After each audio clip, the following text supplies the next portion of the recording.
знову вітаю вас у прямому етері телеканалу АТР. Ми продовжуємо наше мовлення і зараз поговоримо про ситуацію у братній,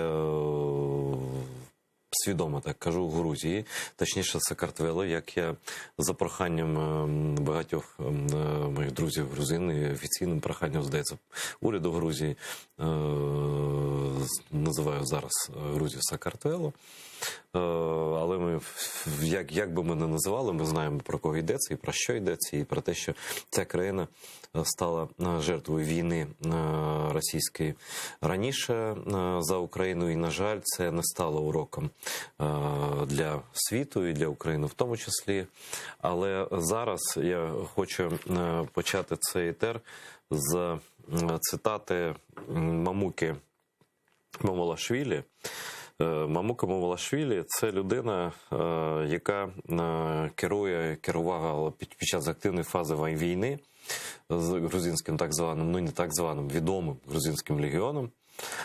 І ось що зараз написав українською мовою Мамука буквально там годину тому у себе на сторінці в Фейсбуку. Свобода втрачає сенс, якщо за неї не доводиться боротися. Тільки шляхом боротьби ми здобуваємо собі справжню свободу. Я не пам'ятаю, хто сказав ці слова, пише Мамука. Але Грузія якраз знаходиться на тому етапі, на якому доведеться боротися за неї щосили. Україна завжди була для мене прикладом цієї боротьби. Слава Україні, слава Грузії. Ну і з цього я роблю висновок, що ситуація вона погіршується, вона ускладнюється в Тбілісі, в інших городах Саакартвело. І зараз з нами на прямому зв'язку сестра Мамуки Мамалашвілі, Нона Мамалашвілі, депутатка парламенту Грузії, саме від партії, ну так званої Михайла Саакашвілі, а насправді називається Єдиний національний рух. Чи ви мене чуєте, Нона? Добрий вечір. Добрий вечір. Ой, ви так оптимістично виглядаєте. Може, все і не так складно, як я анонсував? Вы знаете, я стараюсь выглядеть оптимистично, но учитывая ситуацию, в которой мы сегодня, то это довольно трагично на самом деле, потому что я не знаю, чем это может все закончиться и куда нас ведет это правительство. Вы видели сегодня, например, уже не впустили журналистов украинских в Грузию, зато впускают российских журналистов. Не впустили членов администрации Михаила Саакашвили, зато впускают Гаврилова. Поэтому вопросов очень много. То есть на самом деле вопросов и так нет, потому что ясно, что грузинская мечта — это уже российская мечта, и она исполняет российскую мечту Путина. Арестовав Саакашвили, они стараются сейчас максимально причинить ему дискомфорт. Ему затемнили стекла. К нему уходил сегодня украинский врач, который проверял его через стекло. Его даже не допустили приблизиться к Саакашвили. Ему не разрешают даже писать письма. Это было последнее, что он делал. Ему не разрешали осуществлять звонки, но он писал письма. Сейчас запрещены также писать письма. Ему не назначают судебный процесс, потому что они хотят, чтобы публика видела Саакашвили. И вот в таких условиях сегодня грузинская мечта, к тому же еще и организовала митинг своих административных ресурсов. Мы не знаем, я не помню, чтобы действующая власть организовывала митинг против, я не знаю, сегодня вышли и сказали, что у них акция. Акция против чего и что они хотят, мы так и не поняли. Все говорят, пусть уйдет Саакашвили. Уйдет откуда? Понимаете? Тобто вони вимагають, я перепрошую, їхня вимога в тому, щоб Саакашвілі залишив Грузію, тобто повернувся в Україну, чи як це все артикулюється? Мы не поняли, потому что участники акции говорили, что они хотят, чтобы правительство Саакашвили ушло. И я не знаю, что с ними происходит и что им объяснили, куда они шли, потому что последние 9 лет правительства Саакашвили уже нету в Грузии. Поэтому было странно видеть столько много людей, которые протестовали против, мы не поняли, против чего. Знаете, Ну, слухайте, зараз в нас так буває, що ось зараз 21 рік, а деякі діячі проти Порошенка досі протестують. Так? Ну, це ще не крайній випадок, бо є люди, які протестують проти уряду Соросу, який вони вигадали. А ще є люди, які протестують проти всесвітньої змови. Ми знаємо, деякі різні випадки бувають. Але якщо серйозно, це така спроба показати силу з боку влади перед тим, як як буде другий тур місцевих виборів. Ось розкажіть, ми не знаємо точно, як це все відбувається і коли. Значит, второй тур будет уже буквально через 3 дня, 30-го в субботу.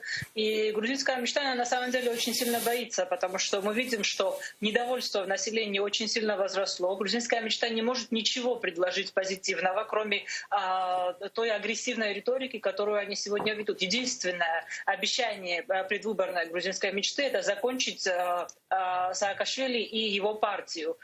Вы представляете, что перед выборами вся правящая власть была направлена, вся риторика правящей власти была направлена на то, чтобы они закончили оппозиционную партию, у которой больше, чем 800 тысяч людей, которые за нее голосуют. Вот такие у нас обещания идут от грузинской власти. Вы понимаете, эти люди уже ничего не могут предложить народу, кроме поляризации, кроме той ненависти, которую они... И сегодня то, что они организовали на площади Руставели в центре Тбилиси, это была явная демонстрация того, что ресурс у партии истек, и единственное, что они могут делать, это насильно заставить людей, административный ресурс, выйти на улицу. И у этих людей не было духа победы. Вы знаете, они просто вышли, потому что их заставили или им заплатили. Это было жалко смотреть, потому что так унижать свой народ, я не думаю, что это правительство имеет какие-нибудь благие намерения на будущее Грузии. Это просто правительство, которое конкретно выполняет задания Кремля. Нона, ви погоджуєтеся з вашим братом Мамукою, що ситуація така або-або. Тобто, чи не є варіанту такого, що все ж таки, може під тиском західних країн, якщо їм ще не байдуже, що відбувається в Грузії, там є якісь заяви, але це явно це не на першому місці в світовому порядку денному. Чи є варіант такий, що все ж таки влада скаже, знаєте, що щось там страшнувато йти на таке супер загострення, так, і може якось можна домовитися, наприклад, випустити Саакашвілі під просто із СІЗО, щоб він припинив голодування, і щоб він займався політикою публічно, там нехай там справи йдуть, які там йому, але все ж таки якось розрядити ситуацію. Є такі ознаки чи ні? Я не думаю. Грузинская власть, к сожалению, особенно наш премьер-министр, который выступает каждый день и говорит ерунду за ерундой, я не думаю, что он так сильно развит, чтобы в такой вариант рассматривать. Он ведь ничего не решает. Он просто рупор, которому говорят, что он должен сказать. Он там типа грузинский Жириновский, и то не так сильно развит. Понимаете? И эти люди, они не могут принимать решения, потому что принимает решение олигарх, который получает указания из Кремля. Если ему скажут, что надо убить Саакашвили, они убьют Саакашвили голодовкой или чем-нибудь еще. Естественно, перед выборами у них сейчас очень серьезная дилемма, они знают, что с ним делать, потому что вся предвыборная кампания правящей партии, она крутится вокруг Саакашвили. Яким чином? Саме правлячій партії ви сказали те, що хотіли. А яким чином навколо Саакашвили? Тобто Саакашвили, да, потому что они говорят, что Саакашвили очень опасный, и даже если народ думал, что власть Саакашвили закончится тем, что его посадят в тюрьму, она этим не закончилась, и теперь мы должны до конца довести это дело, чтобы закончить власть Саакашвили. Вы представляете, с каким абсурдом мы имеем дело? Потому что правящая власть, которая 9 лет уже в большинстве правит всеми ветвями власти, сегодня говорит, что она должна закончить власть Саакашвили. Это же полный абсурд. Это же бред какой-то. Ну, слухайте, Нона, я так скажу, що ми ж знаємо, я був у Грузії, як вам казав, я ще після війни з Росією, але ще до Майдану, за рік, десь за 1,5 роки. Але потім я багато дивився на Михайла тут в Україні, і я скажу, що це такий політик-бумеранг, можна так сказати. І я думаю, що вони правда не знають, що з ним робити. Дійсно, він непередбачуваний, він... Ну просто чи є має бути якийсь вихід тут? Я просто чи революція, чи ось як ви зараз оцінюєте вірогідність таких подій на кшталт українського майдану? Ну про що дійсно натякнув ваш брат Мамука? Нет, я не ожидаю никаких, я надеюсь, что не будет никаких майданов, потому что единственный, кто выйдет в выигрыше из этого всего, будет, опять же, Россия, потому что любые беспорядки в Грузии, естественно, дают ей повод вмешаться еще более активнее, чем они сейчас вмешиваются во внутренние дела Грузии. Я думаю, что мы должны это решить в первую очередь всеми конституционными методами и выборами. А потом уже покажет сама ситуація, як треба буде діяти. Ви згадали про те, що там декілька журналістів не пустили, але все ж таки влада ваша пустила в Грузію омбудсменку українську, пані Денисову. Чи ви бачилися з нею? Що вона каже? Смотрите, сегодня, опять же, не впустили опять журналистов и членов администрации. Зашли два члена Рады, которые зашли только потому, что они были депутатами, потому что была возможность, что и этих людей тоже не впустила грузинская власть. Они видели Михаила Саакашвили, мы видели заявление омбудсмена. Она сказала, что там довольно тяжелая ситуация, в которой держат Михаила Саакашвили, и обязательно его перевести в многопрофильную клинику, где ему могут оказать медицинскую помощь. Но сегодня Михаил Саакашвили отказался даже от медицинской помощи. Во дворе стоит реанимобиль, куда его переводят каждые несколько часов и делают ему переливание крови. Но опять же, если надо будет более серьезное вмешивание, они не смогут ему оказать эту помощь, и это все может закончиться летально. Поэтому, учитывая это все, я думаю, что сейчас уже разговор пойдет на более высоком уровне, потому что Михаил Саакашвили, кроме того, что является исторической фигурой, третьим президентом Грузии, он сегодня является гражданином Украины. И я думаю, что мы слышали Зеленского, я думаю, что ситуация уже выходит из-под контроля, и я думаю, что уже надо будет вмешиваться на более высоком уровне, потому что мы видим, что грузинская мечта не собирается ни на какие уступки идти, и она готова даже на летальный исход. Ну, тоді я не можу не поставити вам таке досить страшне запитання, але все може бути. Ми можемо обговорювати будь-які варіанти. Якщо все ж таки, вибачте, Михайло Саакашвілі, якщо стан здоров'я буде такий, що він перестане бути серед живих, скажімо так, да? Який це саме найгірший сценарій, який ви можете собі зараз уявити у цьому випадку? Я ще раз перепрошую, я бажаю йому здоров'я, звісно, і життя. Я не очень хорошо поняла вас в этот раз. Я извиняюсь за знание моего украинского языка. Вы справляетесь о здоров'ї Саакашвілі, желаєте йому Я бажаю йому здоров'я. Я перепрошую, я знаю, що ви турецьку мову знаєте. Ось наступного разу буде ведуча, яка з вами турецькою буде спілкуватися, і все буде простіше. Може, я жартую. O zaman Türkçe konuşalım çünkü benim için daha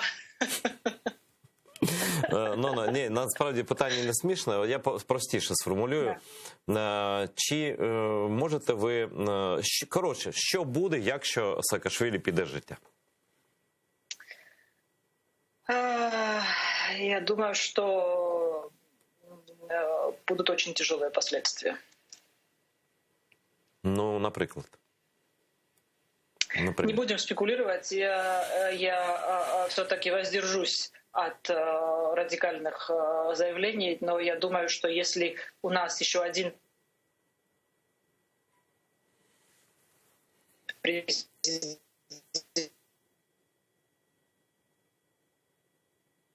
На жаль, зв'язок зірвався. Ну, в принципі, я можу договорити те, що хотіла сказати пані Нона. Нона, ви згадали про Звяда Гамсахурдію, здається. Да.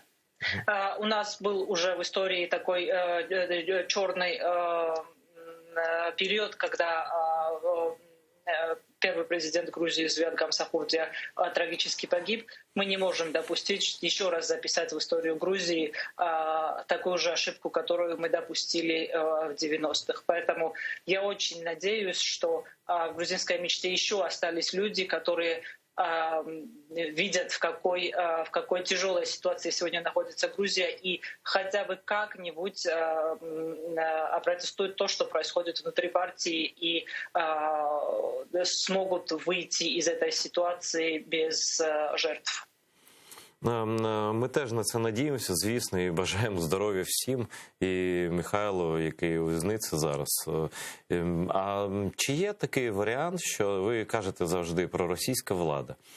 А чи є такий варіант, що хтось зі влади, чи влада офіційно звернеться, ну, наприклад, до Росії за допомогою будь-якою, там, я не знаю.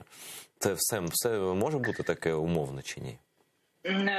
Вы знаете, я не исключаю такого варианта тоже, к сожалению. Навіть так. Да. І останнє запитання. Все одно, що б не відбулося, напевно, будуть масові мітинги після виборів. Це, напевно, вже понеділок, так? У неділю вибори, да? Ще 30-та, чи це що у нас? 30-та в суботу, да. Це субота. Угу. Тобто, да. Скоріш за все, ну, підрахунок голосів буде тривати, і, скоріш за все, у неділю, ну, тобто, в воскресенье, можна чекати на масові заходи якісь, так?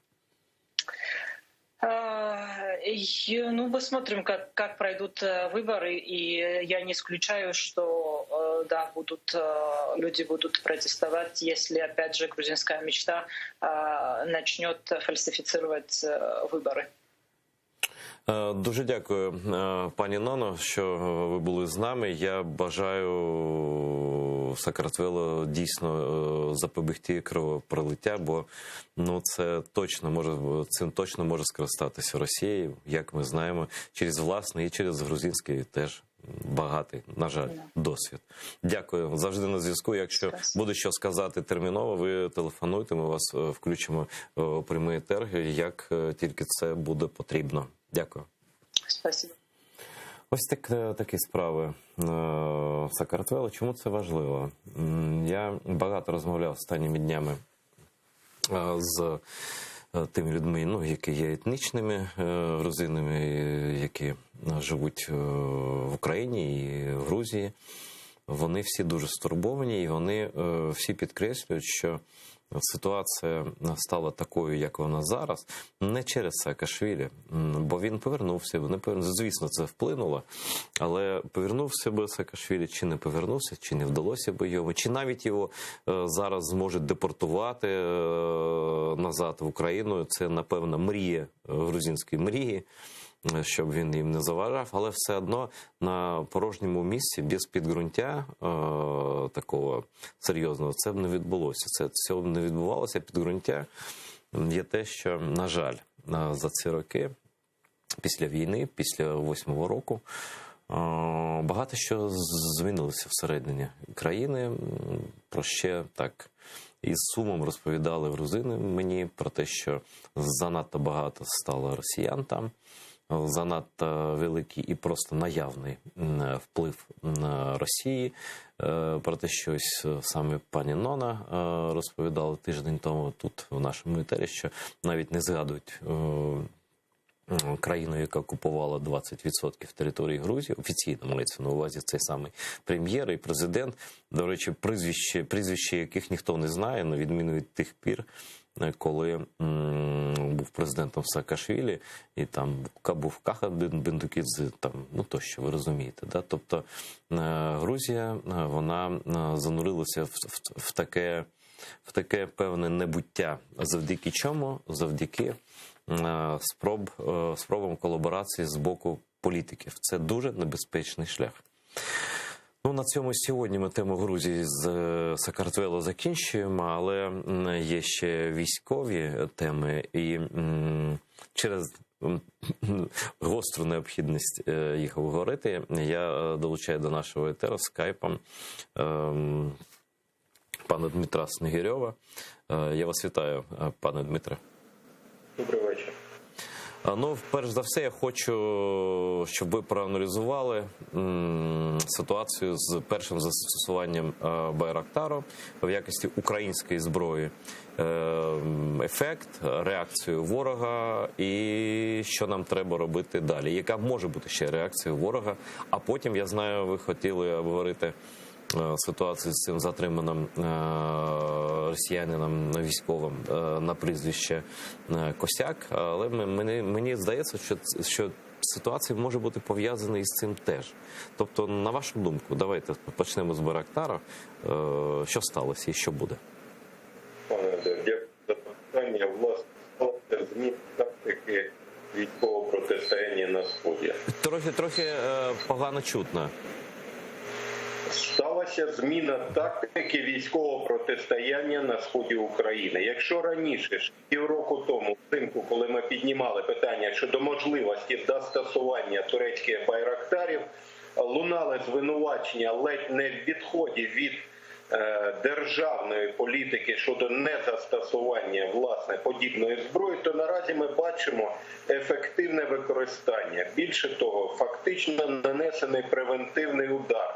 Причому за лінією розмежування, тобто жодних порушень з боку України немає. Яка реакція з боку Російської Федерації? Ну, вже лунають, власне, заяви перших осіб, в тому числі Піскова, про можливість ескалації напруженості.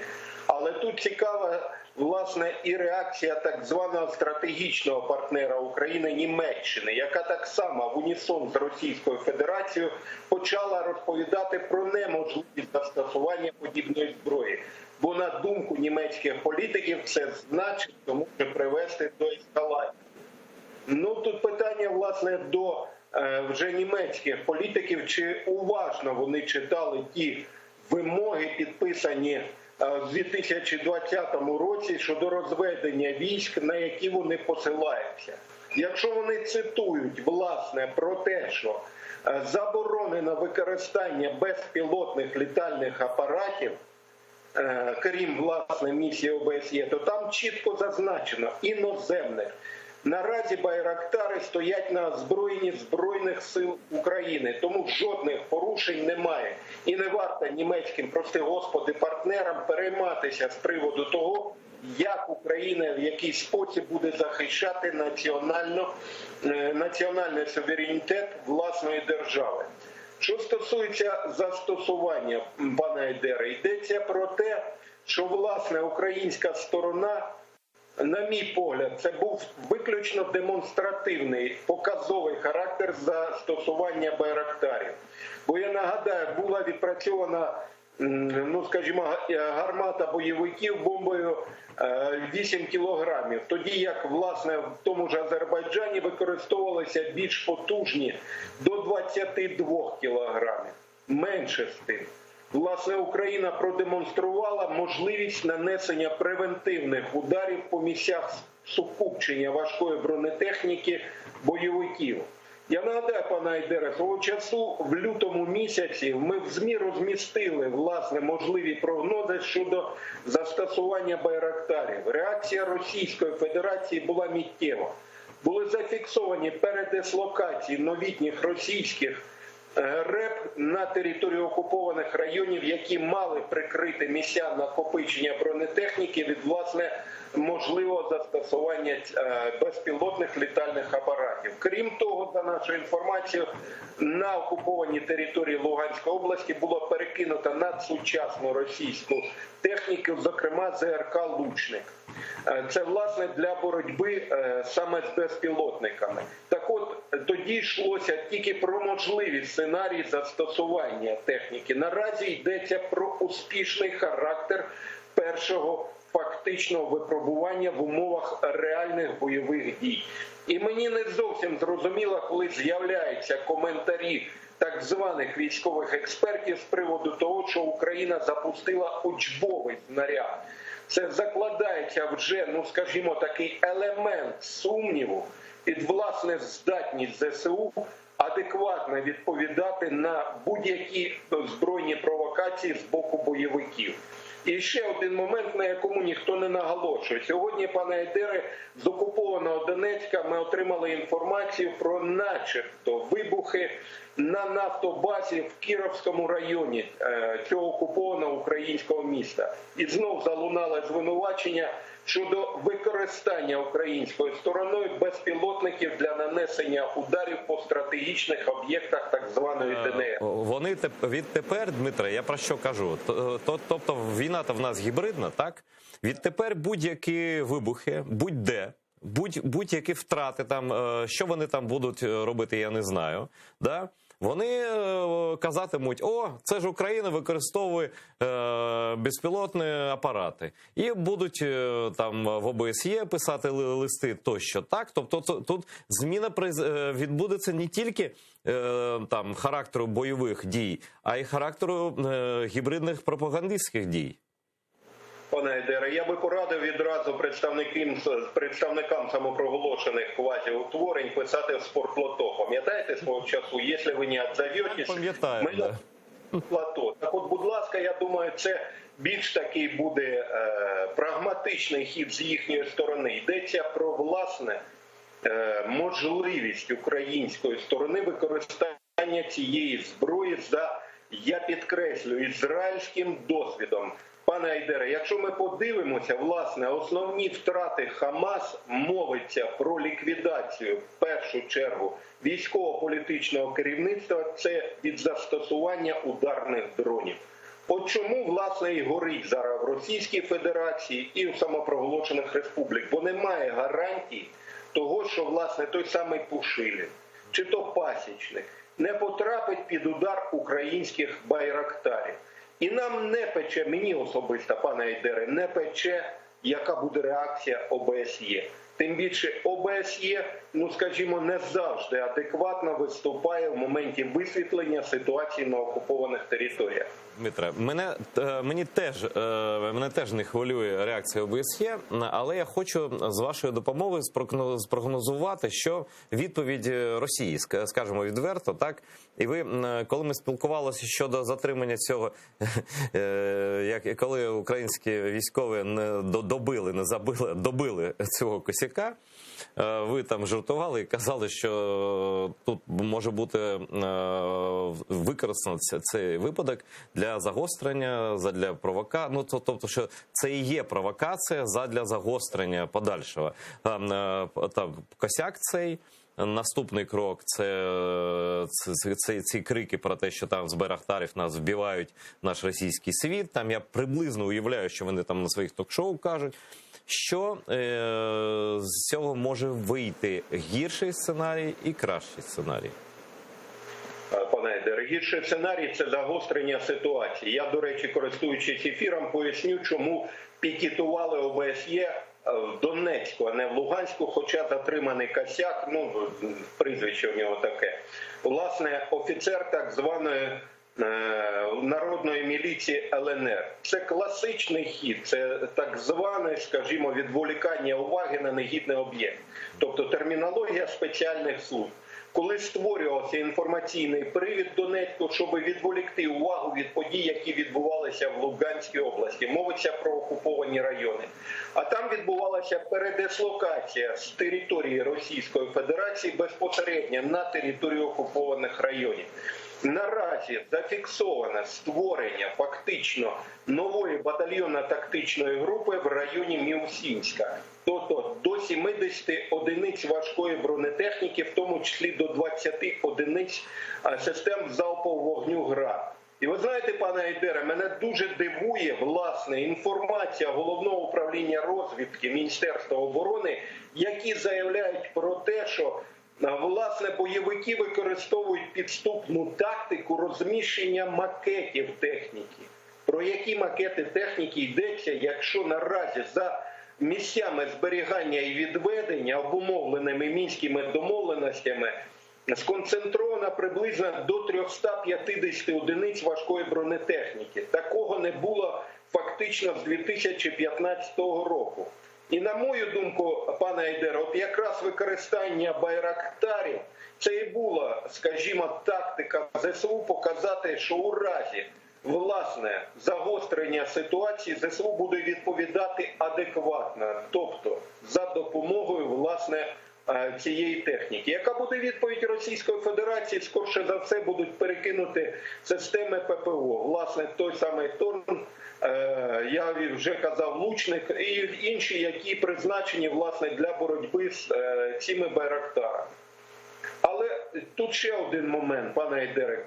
Знов-таки, коли ми говоримо про ефективність турецької техніки, не варто забувати, що вона була створена виключно для умов Туреччини. Максимум, Азербайджан і ближчі країни. Справа в тім, що він може працювати тільки в умовах абсолютної видимості. Тобто він метеозалежний. В той час, як в Україні, лише 60, максимум 70 днів – це сонячна погода. А на лінії зіткнення це, взагалі, тобто це пасмурна погода, і, відповідно, байрактар буде фактично сліпий. І тут варто говорити про те, що українській стороні треба вкладати в гроші не тільки в закупівлю турецьких байрактарів, а в першу чергу фінансувати проєкт щодо створення власного безпілотного літального апарату «Сокіл-300», чиї характеристики набагато кращі байрактару. Наприклад, байрактар бере 60 кг боєзапасу, в той час як український ударний безпілотник бере 300. Швидкість українського безпілотника приблизно на 100 кілометрів більша, ніж байрактар. І ще один дуже цікавий момент. Байрактар може працювати лише з потолка, тобто з висоти 3000 метрів. Скидати ці бомби, аби працювати ракетами. Натомість український безпілотник може працювати, власне, з висоти, з потолка десь 30-50 метрів і з відстані від 10 кілометрів, залишаючись фактично за полем уваги російських ППО. Оце дуже важливий компонент. Тобто, крім того, що треба закуповувати байрактари, це безумовно. Ми маємо розвивати свій вітчизняний ВПК, тим більше у нас є найкращі, скажімо так, зразки, які би були б задіяні на лінії розмежування. Слухайте, я хочу сказати, пане Дмитре, що, напевно, байрактар має свої переваги, а український безпілотник свої. І просто різні. Виходять з вашого опису, що просто різна техніка. Да? Вона і те безпілотники, але різні параметри просто. А в чому проблема? Наших безпілотників ще замало? Ще рік потрібен, власне, для вирішення цієї проблематики і головне фінансування, пане Айдере. Власне, чому ми закупили байрактар, і тоді він тільки виходив на зовнішній ринок, і відповідно для нас це був найкращий варіант. Бо, власне, Сполучені Штати, Велика Британія чи та сама Німеччина навряд чи нам продали би подібну техніку. Натомість І, до речі, мене теж здивувала, дико здивувала ця заява німецького міністра закордонних справ, бо це просто, це не їхня справа. Абсолютно. Я навіть не уявляю, як би ми там давали поради, що робити Бундесверу, навіщо, хто ми такі. І тим більше, що я перепрошую, дійсно, вони кажуть там щось про мінські домовленості, але, здається, там про безпілотники нічого не сказано, що ми не можемо свої безпілотники використовувати. Ні, абсолютно ні. Так, пане Едгаре, я вже говорив, навів приклад, власне, як можна спростувати подібні заяви німецького МЗС. Там йдеться про використання, власне, іноземних безпілотників. В той час, як Байрактар стоїть на озброєнні ЗСУ України. Тому якщо я правильно зрозумів, да, не допускається використання іноземців для цього, а це все наше. І наші бійці, і наша техніка. Вибачте, але це не ваша справа. Але це так дуже, ну, не смішно, а дуже символічно, що хором співають дві держави, які розв'язали минулу світову війну. Війну, абсолютно. І, пане Едгаре, тепер повертаючись до затримання Косяка, власне, хотілося б на чому акцентувати увагу. По-перше, як ми з вами тут в студії говорили, це була спланована провокація російських спеціальних служб. Я пояснюю. Власне, 13 числа я передав українським спецслужбам інформацію, що напередодні в Луганську відбулася власне нарада в Міністерстві держбезпеки ЛНР. Ну, інше питання, чому проігнорували цю інформацію. Друге, Косяк, справа в тім, що був не один затриманий. Цю інформацію наразі українська сторона чомусь, власне, не дає на загал. Було двоє затриманих, одного віддали ОБСЄ. І ще, ну, знаєте, пане Едгаре, я багато читав про розвідників, які беруть на завдання мобільні телефони з доказовими базами, документи на машину, водійські права, тобто максимум документів, які дають можливість ідентифікувати. Я так розумію, що, власне, нам його підкинули. І коли співробітники СБУ подивилися цю доказову базу, от тоді виникло бажання заробити орден на груди. Тепер далі, пане Едгаре, що свідчить про можливість цієї провокації, в чому вона полягала? Власне, це створення ситуації так званої виделки для України, коли жодне з рішень не задовільняє українську сторону. Пояснюю, про що йде мова. Якщо наразі українська сторона пристає на вимоги так званої ЛНР чи Росії віддати їм Косяка, тоді ми фактично легітимізуємо в Мінському процесі так звані ЛНР і безпосередні перемовини між Києвом і Луганськом, чого, власне, і домагається Москва. Друге, якщо ми не віддаємо Косяка, відповідно Російська Федерація починає отой вой на болотах з приводу порушення Україною взятих на себе зобов'язань щодо гарантій безпеки в зоні розведення. І ще один дуже неприємний момент для української сторони. Справа в тім, що Косяка затримали на залишених позиціях ЗСУ. Тут мають нам дати чітку відповідь, що це за залишені позиції ЗСУ в зоні розведення. Бо це і є ще одна виделка Російської Федерації, яка, власне, полягає в тому, що згідно домовленості від 2020 року в зонах розведення заборонено проведення інженерних робіт. Якщо, власне, йдеться про те, що ЗСУ просунулися в сірій зоні, то нам наразі закинуть, власне, порушення взятих на себе зобов'язань від 2020 року. І якщо, власне, українська сторона не пояснює, тоді виникає всередині вже самої країни протестні настрої з приводу того, що Україна віддала частину своєї території. Я нагадаю, однією з вимог ЛНР щодо відкриття КПВВ було те, що українська сторона має відступити на 400 метрів. От скорше за все про ці 400 метрів і йде мова. Але головне, пане Едгаре, у мене таке враження, що, власне, вся це затримання створена, щоб унеможливити відкриття КПВВ. Бо, власне, через Золоте проходить один з трафіків контрабанди з окупованих територій. Йдеться про те, що через Золоте, за інформацією місцевих джерел, на контрольовану територію постачається контрафактна горілка і тютюнові вироби. Не випадково вже 14 числа СБУ прозвітувала про затримання тютюнових виробів виробництва ЛНР аж в Одесі. Так поясніть мені, звідки вони взялися в Одесі? Пане Дмитре, тут ми вже заходимо задалеко, просто вже в нас етер просто дістався кінця. Я вдячний, що ви долучилися. Усе може бути, але це все припущення, дійсно. Припущення. Так, це треба підкреслити. Але головне, що я вважаю, що найефективніший дипломат український і перемовник з Росією, а також з ЛНР і ДНР. За такі перемовини я виступатиму, якщо прізвище цього дипломата буде Байрактар. До речі, це насправді прізвище турецьке, а воно означає прапороносець українською мовою. Ось ми і це зараз знаємо. Дякую вам за те, що долучилися до нашого етеру. А нашим глядачам я хочу сказати, що ви маєте не перемикатися, бо зараз будуть новини. А після новин продовження нашого прямого етера у цій студії буде ваш улюблений Юрій Мацарський.